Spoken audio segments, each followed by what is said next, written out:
Chapters 13 and 14, Benefits and Risk Management. As you will see, this lecture is a little longer than the previous lectures because I'm combining two important topics.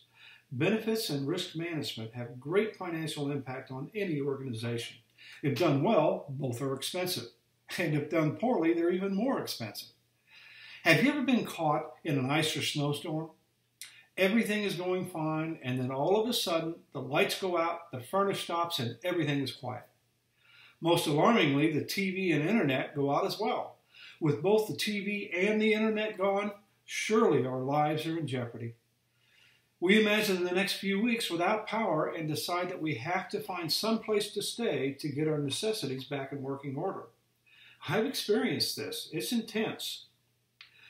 The power going out is like benefits. We take the power for granted. We flip a switch, we push a button, and things happen. Life is good. But when the power is absent, we miss it. We neither appreciate it nor miss it when we have it. It's only when it's gone do we understand its impact on our lives.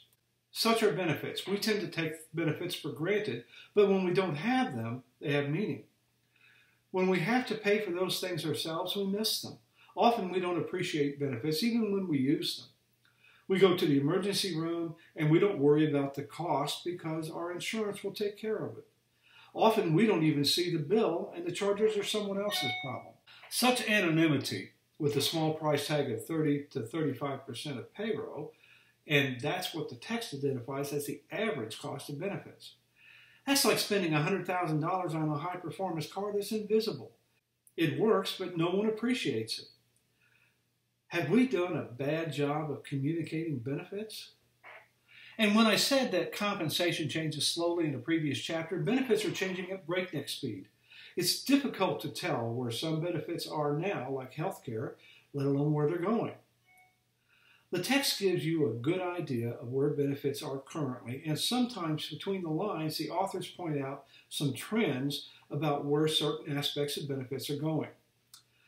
As I read the text, I found those insights interesting, albeit somewhat obscure at times. As we go through this lecture, I'll try to bring some of those trends in the open and may even add a few of my own. Also, I'll give you some examples of a few benefit plan components that I found interesting and useful in the past. Benefits are expensive, highly regulated, cover a wide area of people's lives, complex to administer, and they're important. I believe that benefits, perhaps more importantly, offer a great opportunity for organizations to differentiate themselves in the labor market. And benefits are a tool to be used by the organization in the drive for success and greatness. Ignoring the impact of benefits like development and compensation doesn't mean failure, just mediocrity. Although you may not have thought about it before, you are certainly familiar with benefits because you have them now, or they will become a major concern for you when you do seek employment. But risk management should be familiar as well, since you engage in that activity in your private lives every day. I'll make that analogy during this lecture also. The text starts with risk in chapter 14 and defines the risk organizations face, particularly if they don't meet their responsibilities in the physical work environment. Accidents, safety, illness, substance abuse, workplace violence, and disaster planning all deal with physical dangers present in all workplaces. The danger will never go away, but we must take appropriate steps to mitigate the risk and provide adequate remedies and assistance when the dangers do arise and impact people. That's chapter 14. The two chapters together represent big money, but also important protections for employees. Let's explore the organization's responsibilities in these two important areas of business. Chapters 13 and 14, Managing Employee Benefits, Risk Management, and Worker Protection. So, what is the relationship between benefits and risk management? Well, the text defines risk management as responsibilities to consider physical, human, and financial factors to protect organizational and individual interests. The text also defines benefits as an indirect reward given to an employee or group of employees for organizational membership. The text further indicates that the major component of risk management is health, safety, and security. It can be argued that a large measure of benefits are centered on the same components. Healthcare, life insurance, disability insurance, 401k, and others help employees mitigate risk for themselves and their families.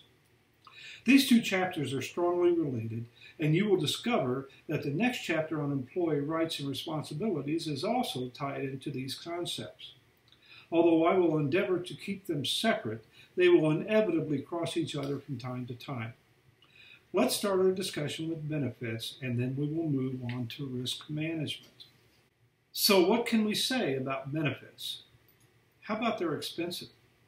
How about they're confusing? How about they are underappreciated? How about they are increasingly necessary to attract and retain the best employees? How about they, along with pay, create our company reputation? Another thing we can surmise about benefits is that although some organizations offer more or better benefits, they all start at a base and build from there. Most companies that offer benefits, yes, there are still some companies that offer no benefits, start with life insurance, vacation pay, holiday pay, and in the past, some form of health care. From the base, benefits branch to all different directions depending on the industry and location of the company. These base benefits often cost the most, and interestingly enough, they are the most taken for granted. I suppose that's because employees expect these, and the base benefits don't go over and above those expectations. The creative benefits are more appreciated because they are unusual. Education benefits, adoption benefits, child care, etc. fall into this category. That doesn't even consider the mandatory benefits required by state and federal entities. Yes, benefits are expensive, and they are expensive to purchase, to administer, and consider this. They rapidly become a rather permanent fixture in an organization. Once granted, it is very difficult to take benefits away. So, can or should you take benefits away? I worked for a company that offered a large number of holidays. I believe it was 16 or 17 holidays during the year. The finance people believed that we should have 8 or 10 at most. They were adamant that we should change our policy and reduce the number of holidays to around 10. I refused. Of course, I liked holidays too, but the primary reason for my refusal was employee morale. Our holidays distinguished us from other employers in the area. Employees were hired based on the promise of 16 holidays. Changing that contract just because we wanted to save money was underhanded, in my opinion. Morale would most certainly have suffered, and our reputation would have been affected. Number crunchers would have been thrilled, but everyone else would have been looking for the exits. Now, I'm not implying that taking holidays away in and of itself would have caused people to leave. The financial impact would have been rather small on individuals. However, it was part of who we are. It was part of our culture. To take something away that has been agreed upon at the outset would have shown employees that we would not honor our commitments. Now, if we were in difficult financial times and needed to save money to save the company, I would consider such a change, and I believe employees would support that action. Needless to say, the number of holidays were never changed. The text indicates that the cost of benefits averages from 30 to 35% of payroll expenditures. That's a big number. Some of these expenses are in the control of the organization, but a large amount are beyond the control of the company. Those out-of-control costs are obvious in healthcare. The organization can exert some minor influence, but the cost of such benefits are either based on usage or on market-driven. Just like compensation, an organization can afford to spend just so much on benefits. The size of the benefit pie is finite. So how do we best spend that money? Obviously, some of the money is taken up by benefits already offered and the increasing cost of those benefits. If we decide we want to differentiate ourselves from our labor market competitors further in terms of benefits, how do we decide what to offer? Well, that depends on what employees value, the cost of the benefit, and what it will return to the company in terms of reputation, recruiting power, etc. How do we know? One sure way to answer that question, what do employees value, is to ask. Ask employees what they value.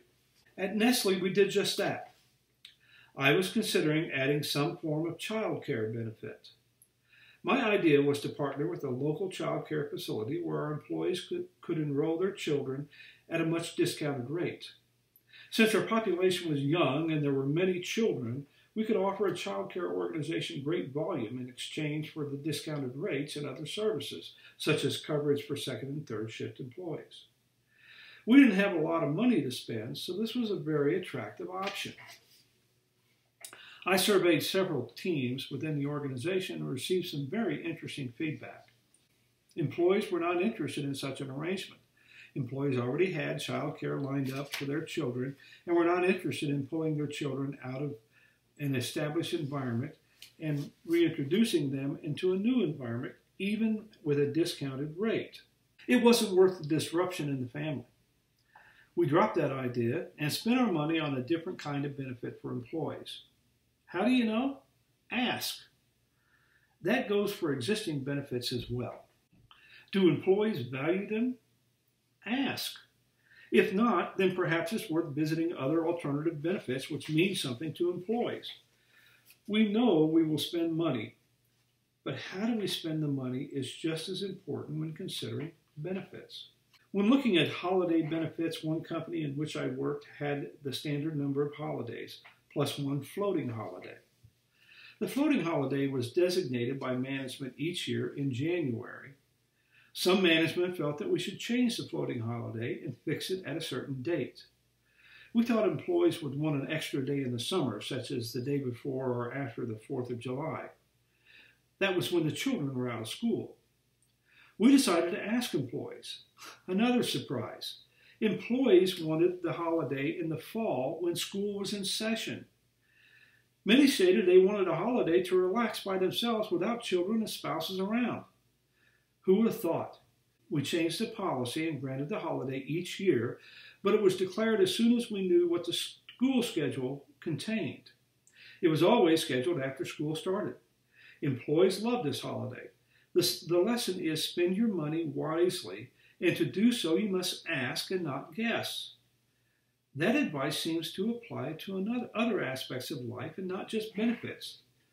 Don't we wish our politicians did that? So, where are benefits going?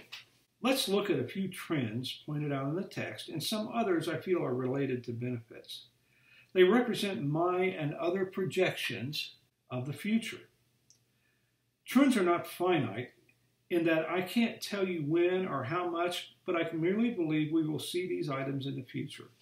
And I'm pointing out direction, not speed or destination.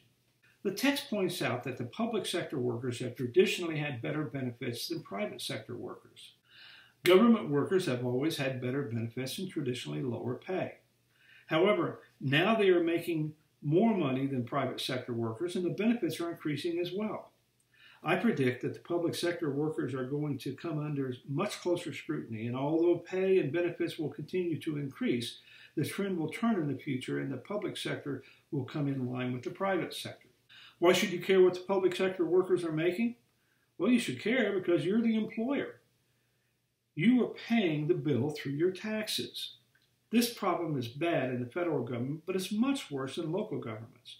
Many small cities can't sustain the increases that are forced into bankruptcy. Taxes are raised to an almost unsustainable level. It hits you in the pocket. How long before taxpayers say enough? We will see. The number of part-time positions will increase. This is due partially to Obamacare, but also employers trying to curb the increases in cost of benefits. One way to slow down the cost is to have less people covered under the benefits. There are two ways to accomplish this.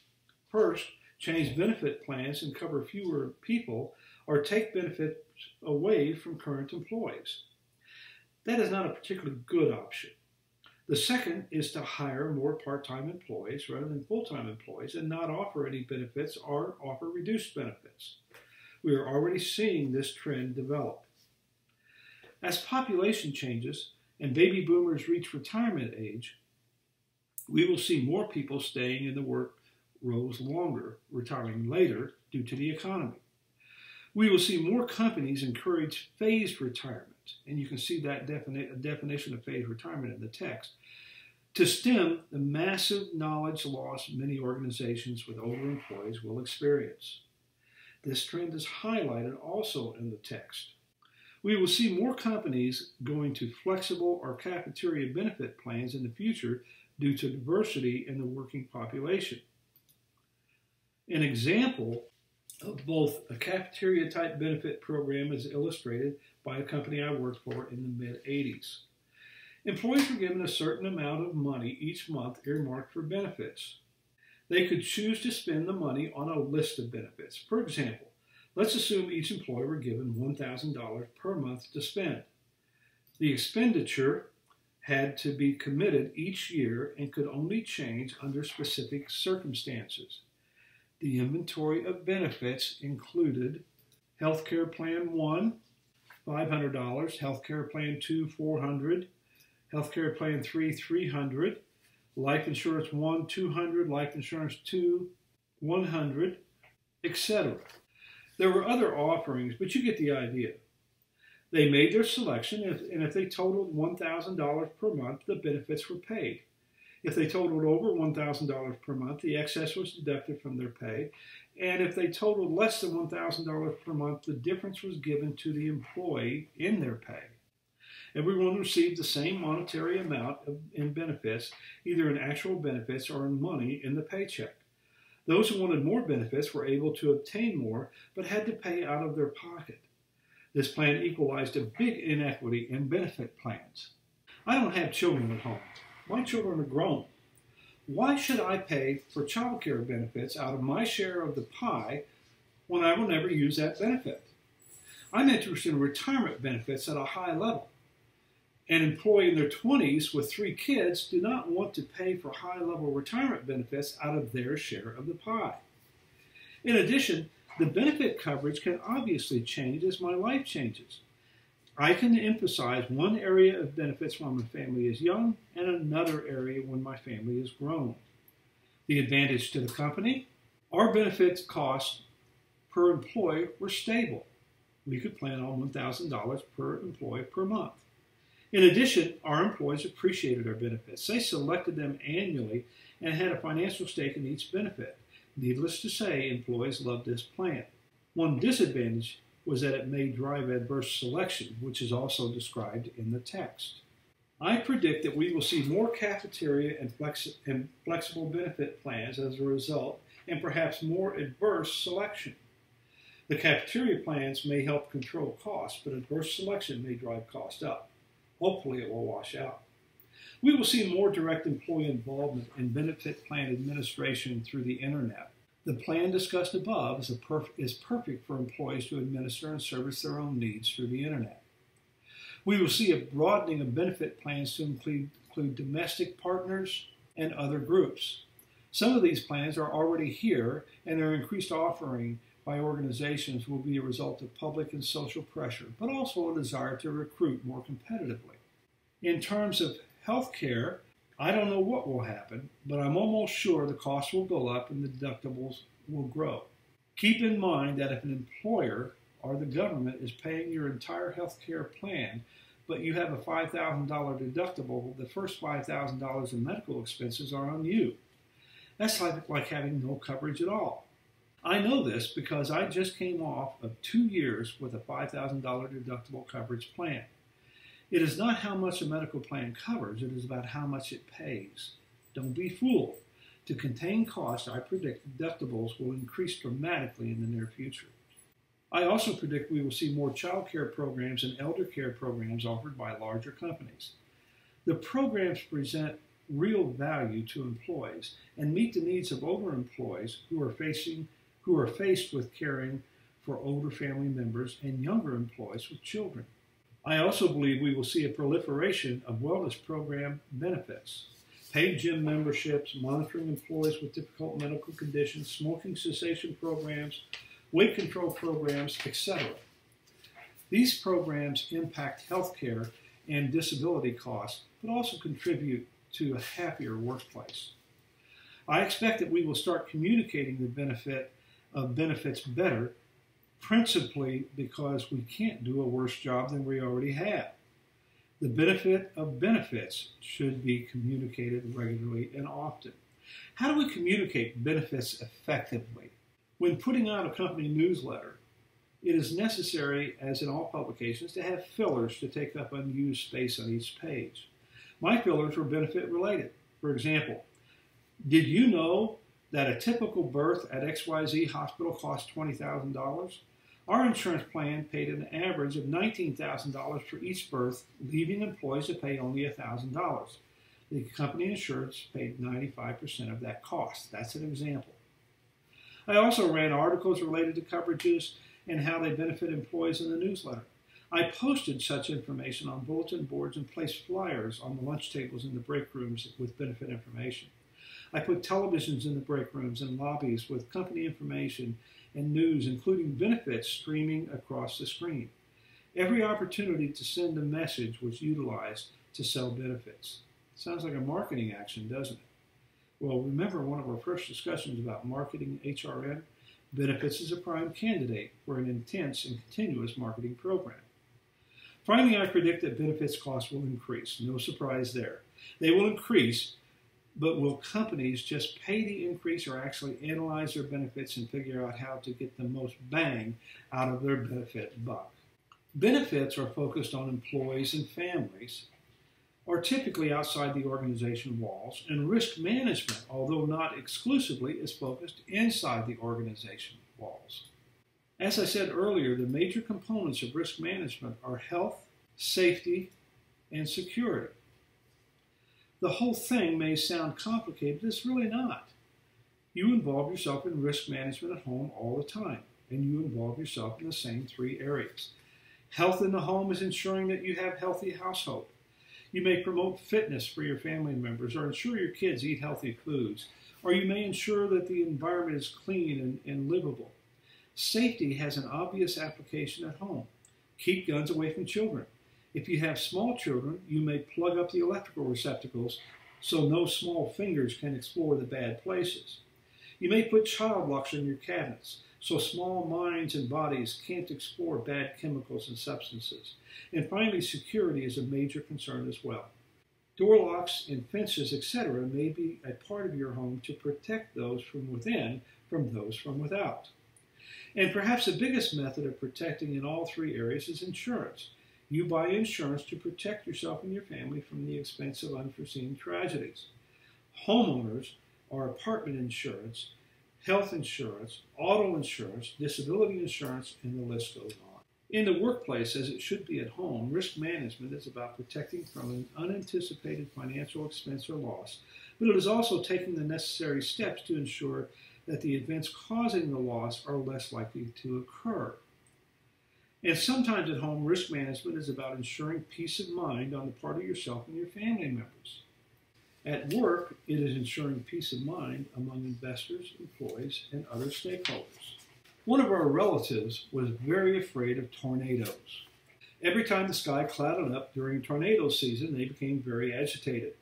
They finally put a storm shelter in their backyard. They couldn't prevent a tornado, but they could feel safer by providing additional protection, such as the workplace.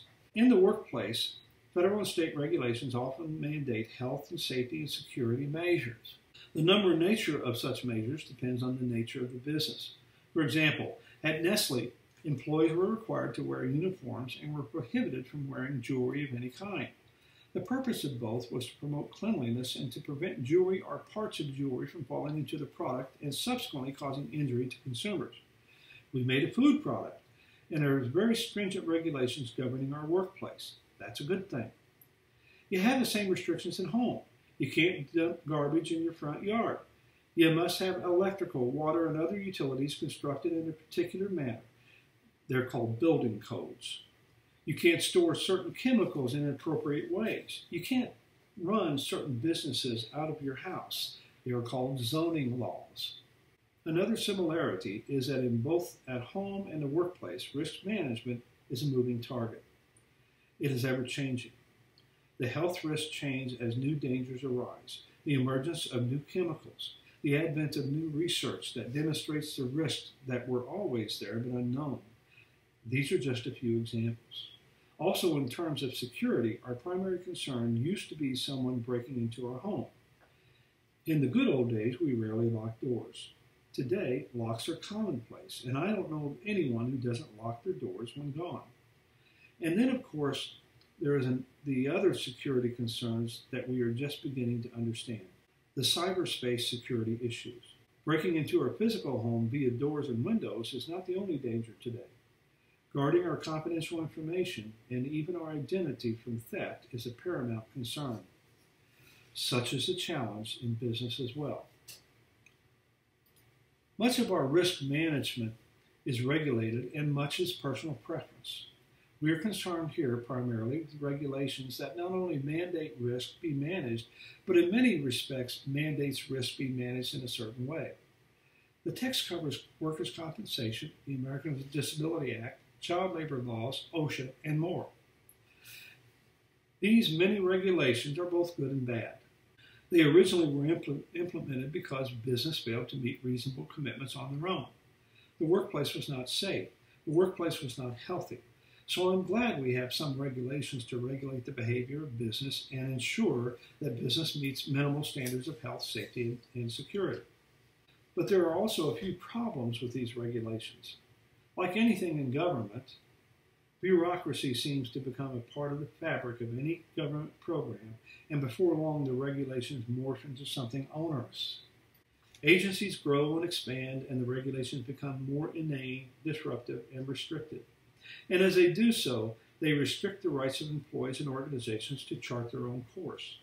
Make no mistake, some of those restrictions are justified, but at times government agencies go beyond the intent of the original law or the solution for the original issue. Risk management also causes some rights and responsibilities to come into conflict. For example, a company has a responsibility to protect employees and provide an environment as free from risk as possible. It is very difficult for employers to meet that responsibility unless they are given the right to ensure a drug-free work environment and utilize drug testing. Therefore, the courts have afforded some latitude to employers to test for drugs and restricted some employee privacy rights in the process. More on that later. Not only are the courts involved in defining rights, but federal and local government organizations define and enforce regulations pertaining to risk responsibility. Once again, I'll assert that when government agencies get involved, bureaucracy develops rapidly. OSHA is a perfect example of a strong bureaucratic regulatory agency. Don't misunderstand. I'm not saying that OSHA is not useful. It serves a very valid and necessary purpose, but one must believe that it could do so more efficiently. And criticizing a governmental agency for being inefficient is not the same as calling for its dissolution. Also keep in mind that the reason we have an OSHA in the first place is because businesses were not safe on their own. The text discusses the criticisms of OSHA, and those are important because I believe if we improve OSHA, we also will improve risk management and meet our risk responsibilities much better. When I worked for Crown Wood Products, an OSHA inspector showed up at the door one day to investigate a complaint filed with an agency. Great surprise. I checked his credentials and inquired about the complaint. He stated that he could not divulge the person filing the complaint, but it alleged that we were using formaldehyde in our production process and the fumes were making people sick and killing people. I laughed at the absurdity of the complaint. I suppose we were burying the bodies in the backyard. And I explained that we did have formaldehyde in our press board inventory, and such fumes were known to leach from the product into the atmosphere. The area was well ventilated, and I made it a point to have air quality testing performed on a regular basis, way better than the prescribed action by OSHA. And all the results were negative. I also pointed out that we had received no complaint of illness or death. Of course, he had to see and test for himself, so I led him into the facility. Since the inspection was the result of a complaint, he was supposedly relegated to only the affected area for the investigation. However, while walking through the facility, he commented on its cleanliness and order. He noted some other chemicals he observed, and I invited him to test the air for those areas, even though they were not part of the investigation. He declined, and I insisted, stating that we have nothing to hide and value OSHA's input into our safety of our employees. Once in the area of question, he was surprised at the extent of ventilation and the lack of fumes. He did his test, and we left the area. Upon entering the office area, we encountered some of the management team. I explained the nature of the complaint and the inspection. One manager inquired as to the timing of the inspection, when we might receive the results of the test. The inspector suggested that we may receive the results in 1 to 2 months. At that, we all started to laugh. He looked puzzled, and I explained that the complaint was that we were making people sick and killing people. With such onerous complaint, one would think that the results of the test would be quicker. He shrugged his shoulders and smiled and said, "Welcome to government work." The lesson is that we can't wait for other entities such as the federal government to define rights and require responsibilities be met. They will normally be a day late and $1 short. Organizations must be committed to meeting responsibilities and protecting rights of both parties to the employment contract. But the bottom line on all risk management programs is commitment and hard work. Risk doesn't go away because something is done once. Organizations must emphasize the right procedures, behaviors, and processes over and over again. The hard work comes in the form of education, diligent monitoring, and proactive activities. Let me say a few words about disaster planning, discussed in Chapter 14, because I believe it is becoming increasingly important. This is an activity that is gaining in popularity with recent issues regarding tornadoes, floods, hurricanes, and other natural disasters. We should add man-made disaster to that list, such as workplace violence. I'll give you an interesting anecdote about disaster planning that carries a lesson as well. I worked at a hospital early in my career, and one of my duties was to plan and conduct the annual disaster drill. We did it up right. We involved local police and fire departments, National Guard, media, and any other agency that might be affected or provide a service. We simulated a different disaster each year and included airplane crashes, tornadoes, bus crashes, etc. The focus was on how to handle a large influx of patients into the hospital in a short period of time. We were well schooled in handling this type of disaster. So what type of disaster did we face in real life? A blizzard. The great Midwest blizzard of 1978. All roads were closed and impassable. Power was out for many people. Did we have a large influx of patients in a short period of time? No, we had no patients. No one could get in, either staff or patients. That didn't mean that people didn't get sick or babies didn't have to be delivered. The problem wasn't too many people coming in, it was how to get out to provide service to a few in dire need of medical service. Doctors were transported on snowmobiles and army tanks to deliver babies at home. Patients were transported in the same manner to the hospital by people with little medical training. It worked, but we learned a lesson. We thought we were ready, but we weren't. What we thought would happen didn't. What we didn't anticipate did. Be ready for disasters, but be ready for any and all disasters. And if your workplace doesn't have a plan or practice for disasters, suggest they start. It is the responsibility of the organization to provide a safe workplace, even in disastrous circumstances. Another risk management and an example of conflicting rights involves drug testing, which I mentioned earlier. Many disagree with drug test policies, espousing the argument that it violates individual rights. I'm a firm believer in drug-free environment and in employee rights to work in a drug-free environment as well. I also believe that employers have a responsibility to provide such an environment. Drugs in the workplace present a huge safety risk to employees. To that end, every place I have worked and possessed the authority, I have instituted pre-employment drug testing and random drug testing. In the random drug testing program, everyone was eligible for tests each month, including the CEO. Drug tests were administered to 1 to 2% of the population each month, and participants were randomly chosen. A drug-free workplace is a responsibility that conflicts with individual rights of employees, but also balances the right of employees to work in a risk-free environment. We'll talk more about this conflict of rights and responsibilities next week, but it gives you another indication of how closely benefits, risk management, and employee rights and responsibilities are related. Seems there are no easy answers. These are important chapters. Study it carefully. As you enter or continue your career search, it's a good idea to start amassing a list of benefits that are critical for you and your family and benefits that you would like to see. Pay attention to risk management programs and organizations that you consider for a career. They say something about the culture. They help define the organization.